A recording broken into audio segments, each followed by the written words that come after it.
I'm Mike from thesubstream.com, and we're going to review a movie called I Love You Man, which stars Paul Rudd and Jason Segel and was directed by...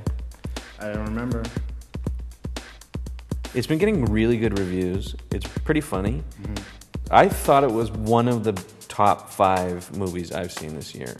Paul Rudd, Jason Segel, that whole gang. They worked together on Forgetting Sarah Marshall, Knocked Up, etc., etc. Mm-hmm.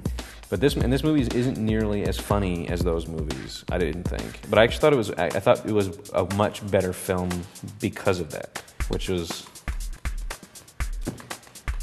Can you stop tapping that? I think that I Love You Man is literally the fulfillment of the promise that those movies have shown, where it's a lot closer to something like Diner was than any of the other films, where it's not screwball at all. There's one point in the film where Jason Segel's character, who's this kind of enigmatic, mysterious dude, slackery nobody who's independently wealthy somehow, or else is poor. Yeah, you have no idea which one. And there's one moment in the middle, about 2/3 of the way through the film, where something happens, and I kind of immediately got really scared because I was like, oh my, this is when the film becomes about something stupid and scripty. I was like, it's the end of the second act.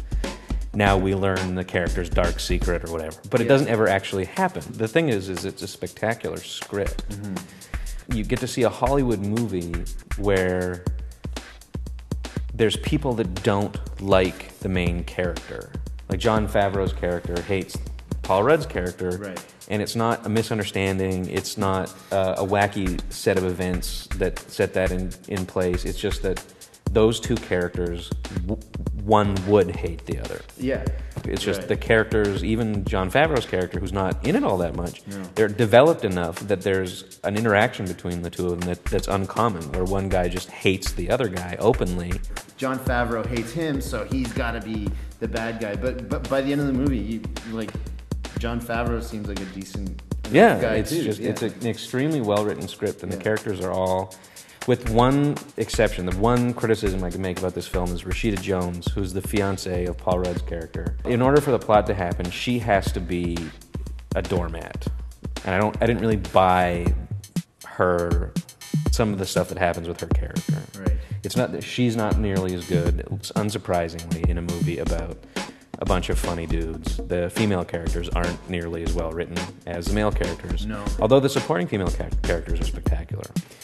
So that's all. Go see it. It's a spectacularly funny and warm film that's got a really sophisticated script, which is rare for that kind of comedy. Mm-hmm. It's mature, and it's really exciting that these guys are allowed to make movies like this and are heading in a direction that's more and more interesting.